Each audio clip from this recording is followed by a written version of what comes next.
हस्तिनापुर गांव में शारदा और अनामिका कंजूस सास बहू रहा करती थी। कंजूसी में अगर शारदा छठी का गुणा जानती थी, तो इस मामले में अनामिका भी छठी क्लास तक पढ़ी हुई थी। इतने कंजूस थे कि कभी भिखारी को भीख तो दूर की बात, कभी बिल्ली को खाना तक नहीं देते थे। अब चूंकि उनकी आदतों के बारे में सबको पता था, इसीलिए कोई उनसे मांगता भी नहीं था, क्योंकि सभी को पता था कि मांगने के बाद भी मिलने वाला तो है नहीं। एक दिन रात के भोजन के बाद सभी लोग अपने अपने कमरे में चले जाते हैं। शारदा जब अपने बेडरूम में आई तो देखी उसके बिस्तर पे अखबार पड़ा हुआ है और उन अखबारों के बगल में बैठे हुए थे शारदा के पति प्रसाद। शारदा, जैसा तुमने कहा, मैं पुराने अखबार ले आया गुरु के घर से, जो अखबार में काम करते हैं। ऐसा तो कह रहे जैसे कि संजीवनी बूटी ले आए हैं पहाड़ चढ़ के। पुराने अखबार ही तो लाए हैं, उसमें क्या है? वो तो ठीक है शारदा, पर हाल ही में तो मैंने सारे अखबारों को साफ किया था, फिर से क्यों कहा अखबार लाने को?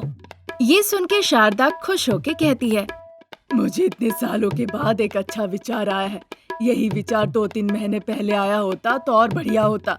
2 साबुन और 4 बाल्टी पानी बच जाता, पर अभी भी ठीक है। देर आए दुरुस्त आए, अभी भी साबुन और पानी बच जाएंगे। शारदा कहते कहते उत्तेजित हो जाती है। तब प्रसाद मनी मन कहने लगते हैं, इस कंजूस दिमाग में अब पता नहीं कौन सा विचार आया है। ऐसे कंजूस विचार के लिए मुझे बहुत दर्द होता है। उन लोगों के लिए जो इन विचारों में वली का बकरा बन जाते हैं। वैसे उनके दुख से मुझे कोई समस्या तो नहीं है, बस मुझे कोई दिक्कत ना हो। मन में धैर्य जुटाते हुए कंजूस सासू माँ से प्रसाद ने सोचा कि वो पूछ ही लेंगे कि आखिर में इन पुराने अखबारों से वो ऐसा क्या करने वाली है जिससे वो इतनी उत्साहित है। शारदा, इन अखबारों को देखकर क्यों उत्साहित हो तुम? क्या उसमें कोई जोक है? मुझे भी दिखाओ, मैं भी हंसूंगा। कोई जोक वोक नहीं है, समझे? अगर चुटकुले नहीं है तो तुम उन्हें देखकर उत्साहित क्यों हो रही हो? बताती हूँ, पहले अपने कपड़े उतारो। क्या बात कर रही हो शारदा? कपड़े क्यों उतारूं? मुझे उतना अकल है, पहले अपने कपड़े उतारो। मैं बहुत थक गया हूँ शारदा। बड़े ख्याली पुलाव पका रहे हो। तुम उतारोगे चुपचाप या मैं उतार दूं? सही सही बताओ मुझे। शारदा, तुम्हें क्या हो गया? मुझे तरकीब आई है। अब कपड़े उतारो, इस पेपर को लपेट लो। वैसे भी रात है, बाहर जाना है नहीं, इस कमरे से निकलोगे भी नहीं। आज से कागज लपेट के ही सोना। शारदा की ऐसी बातें सुन के बड़े आश्चर्य होके प्रसाद उन्हें देखने लगते हैं।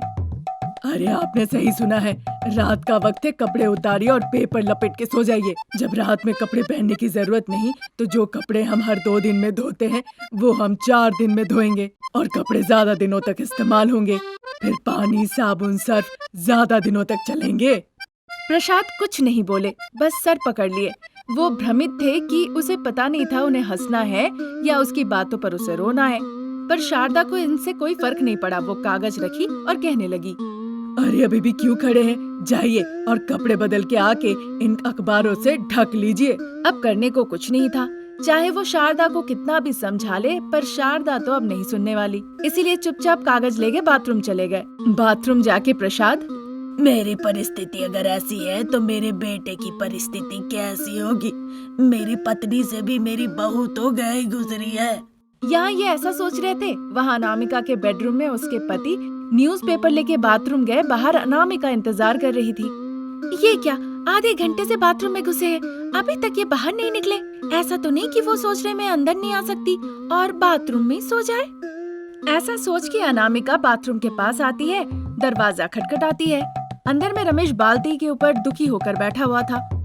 मैं यही हूँ अनामिका, यहाँ से भागने का तो कोई रास्ता भी नहीं है। मुझे समझ में नहीं आ रहा है कि अखबार से मैं खुद को कैसे ढकूं। आपको मेरी मदद चाहिए क्या?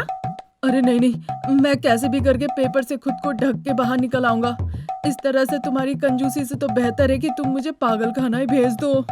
मजाक करना बंद करो, मैं ठीक से हंस नहीं पा रही हूँ, जल्दी बाहर आओ। 10 मिनट के बाद पिता और बेटा दोनों ही अपने अपने कमरे में बाथरूम से बाहर निकल आते हैं और अखबार से खुद को ढक के पत्नियों के सामने खड़े हो जाते हैं।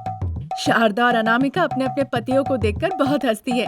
उसके बाद, अनामिका ये क्या है? बचत है जी, बचत। कपड़ों का बचत, साबुन का बचत, पानी की बचत। बंद करो ऐसी बचत की ज्ञान। ये बचत नहीं है अनामिका, ये कंजूसी है। आप कुछ भी सोचो, मुझे कोई परवाह नहीं। बस मैंने कह दिया, आज से आप रात में कपड़े नहीं पहनेंगे, कागज से ढक के सोएंगे। और एक बात सुनिए। देर क्यों कर रही हो, जल्दी बताओ, नहीं तो रात को तुम्हें नींद नहीं आएगी। कृपया पेपर को बिना फाड़े सोइएगा। हफ्ते में मैं आपको बस एक ही पेपर दूंगी। सोमवार को सीधा सोइएगा, मंगलवार को बाएं तरफ सोना है आपको, बुधवार को पेट के बल, गुरुवार को आसमान की तरफ, शुक्रवार को बाएं तरफ और फिर से शनिवार को दाएं तरफ सोइएगा। रविवार को जैसी आपकी मर्जी। अब जाइए, सो जाइए। अनामिका जो कह रही थी उसे कुछ समझ में नहीं आ रहा था, इसलिए वो बहुत भ्रमित हो गया। आप भ्रमित हो ऐसा चेहरा क्यों बना रखा है? जो कहा वो समझे ना, मेरा मतलब है सुनिए ना। इस तरह अनामिका फिर से कहने ही वाली थी। रुको रुको, फिर से टेप रिकॉर्डर की तरह तुम वही बात बार बार दोहराओगी। एक संदेह है, ये बताओ कि ये पेपर का आइडिया तुम्हारा है या माँ का है? सासू माँ का दिमाग बहुत पुराने जमाने का है, ठीक से काम नहीं करता। ये तो मेरा आइडिया है और ये पता है, ये अगर तरकीब चल जाए तो बहुत बचत होगी। हाँ अनामिका, इतनी बचत हो जाएगी कि मानो कि सुनामी की ही भरपाई हो जाएगी। अरे मुझे अच्छा नहीं लगता आप इतनी तारीफ करें मेरी। आप जानते हैं ना, आपकी खुशी के लिए मैं क्या नहीं कर सकती हूँ। अब क्या कहे बाप बेटा, फिर चुपचाप कागज लपेटकर वैसे ही सो गए। एक गांव में सास और बहू रहा करती थी। सास का नाम था शारदा और बहू का नाम था अनामिका।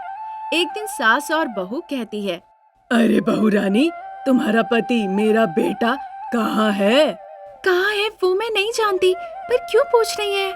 आज मैंने एक बात सोचा है, अपने बेटे के सर पे एक प्लेट से नींबू गिराऊंगी, यही मेरा टारगेट है।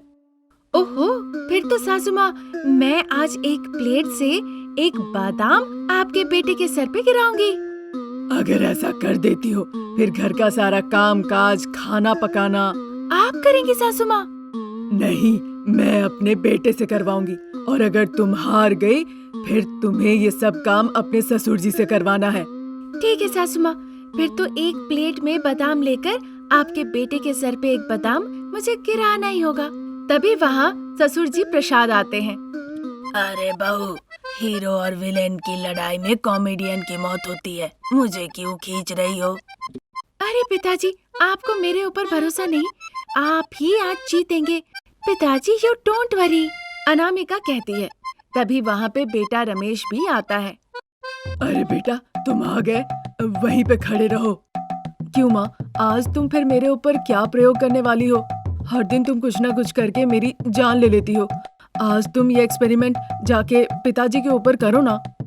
क्यों रे, मैं पहले से ही बुजुर्ग इंसान हूँ, मुझे छोड़ दो, तुम मुझे परेशान मत करो। ये कहकर प्रसाद वहाँ से निकल लेते हैं।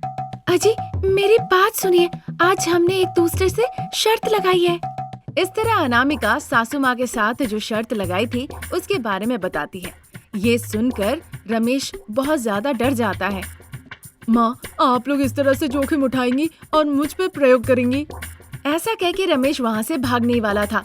अनामिका एक हाथ और शारदा दूसरा हाथ पकड़ लेती है और पूरे ताकत से उसे वहीं पे खड़ा रखती है। फिर उसके सर पे एक नींबू रख दिया और अनामिका कहने लगी, सासू माँ, मैं आपको सिर्फ 3 मौका ही दूंगी। आपके पास 3 प्लेट है, उनसे आपको नींबू को सर से नीचे गिराना है और उन 3 मौके में अगर आप नींबू को नहीं गिरा पाती है तो आप हार जाएंगी। फिर मेरी बारी आएगी, मैं नींबू हटा के वहाँ बादाम रख दूंगी और जैसे आपको 3 मौका दिया वैसे मुझे भी 3 मौका मिलेगा। 3 बार प्लेट से मैं उस बादाम को गिराऊंगी और अगर नहीं गिरा पाई तो फिर मैं भी हार जाऊंगी। फिर जैसा सौदा हुआ, ससुर जी से मैं पूरा घर का काम करवाऊंगी। इस तरह से पूरी बात अनामिका ने समझा कर कहा। फिर दोनों महिलाओं ने अपनी कोशिश शुरू कर दी। पहले शारदा ने, उसका फोकस ठीक ना होने के कारण प्लेट जाके सीधा रमेश के घुटने पे लगा। माँ, मर गया, तुम लोग ठीक से मुझे जीने भी नहीं देते, मुझे छोड़ दो, तुम्हें पुण्य मिलेगा। अरे अभी भी 2 प्लेट बाकी है, थोड़ा धैर्य रखो, चोट भी लगती है तो थोड़ा बर्दाश्त करो। शारदा कहती है। रमेश की परिस्थिति देखकर अनामिका हंसने लगती है। ठीक है, करो माँ। उसके बाद शारदा ने एक और थाली फेंकी जो जाके सीधा रमेश के चेहरे पे लगा। रमेश जोर से चिल्ला उठा माँ कहकर। ये देखकर अनामिका हंस पड़ी। अरे ध्यान भटक गया था, बुरा मत मानना बेटा। क्या माँ, तुम मुझे मार दोगे क्या? मुझे नहीं खेलना, मैं अब यहाँ से जा रहा हूँ माँ। फिर शारदा उसे समझाती है और कहती है कि एक और निशाना बाकी है। ये सुनकर रमेश रुक जाता है वहीं पे। इस बार शारदा ने अच्छी तरह से ध्यान केंद्रित किया और थाली को फेंका ताकि वो जाके सीधा नींबू से टकराए। नींबू थाली से टकराया पर नीचे गिरा नहीं। अरे बहू, इससे ज्यादा अब नहीं हो पाएगा, मुझे छोड़ दो। योजना के अनुसार सारा काम अब मेरा बेटा ही करेगा। ये कहाँ का न्याय है माँ? तुम दोनों शर्त लगाती हो और मुझे बीच में घुसा लेती हो। मैं नहीं काम करूँगा। सासू माँ, अगर ये कोई काम नहीं करेंगे तो सारा काम आपको करना पड़ेगा। अरे बेटा, मैं नहीं काम कर सकती, मेरी बात सुनो, ये काम तुम कर दो बेटा। इस तरह से उसने अनुरोध किया। रमेश भी उनकी बातों पर तैयार हो गया। अजी, खेल अभी खत्म नहीं हुआ, असली खेल तो अभी बाकी है। इतना कहकर अनामिका ने रमेश के सर पे एक बादाम रख दिया। अब ये क्या है? मैंने इस बारे में बताया तो था, भूल गए क्या? इस तरह कहकर वो 3 प्लेट लेती है और थोड़े दूर पर जाकर खड़ी हो जाती है। प्लेट फेंकने लगती है। पहला प्लेट उसके हाथ में लगता है। दूसरा प्रयास करूंगी, इस बार बादाम पे प्लेट जाके जरूर लगेगा। ऐसा कहकर अनामिका दूसरा प्रयास की। प्लेट जाके सीधा रमेश के पेट में लगा। ये क्या, मार दोगी मुझे? संवेदनशील जगह पे कोई मारता है क्या? ठीक है जी। ऐसा कहकर अनामिका तीसरा प्लेट भी फेंकती है। वो तीसरे प्रयास में भी विफल रहती है। बहू, तुम भी हार गई। अब शर्त के मुताबिक सारा काम मुझे पिताजी से करवाना पड़ेगा, अनामिका कहती है। तभी वहाँ प्रसाद आके कहने लगते हैं। बहू, तुमने कहा भरोसा करने के लिए, तुम पे भरोसा करके क्या अच्छा हुआ, अब मुझे सारा काम करना होगा। ऐसा कहकर प्रसाद ने मुंह फुला लिया।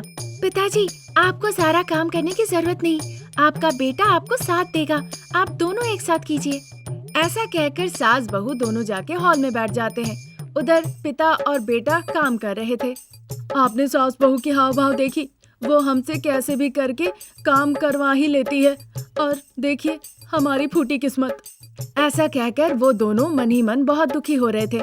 वो दिन निकल गया। अगले दिन सुबह सुबह सास बहू शारदा और अनामिका हॉल में सोफे पे बैठी थी। सासू माँ, कल सारा काम पिताजी और आपके बेटे ने किया है। आज काम करने के लिए मुझे बड़ा आलस आ रहा है। आज अगर आप कुछ करेंगी तो हमें काम से छुटकारा मिल जाएगा। रोज अगर हम ऐसा करेंगे तो वो हम पे शक करेंगे। आज हमें काम करना होगा, अगर मौका मिले तो कल कुछ करेंगे। इस तरह सास बहू ने सोचा। फिर क्या करना था, जाके वो दोनों घर का सारा काम काज करने लगी।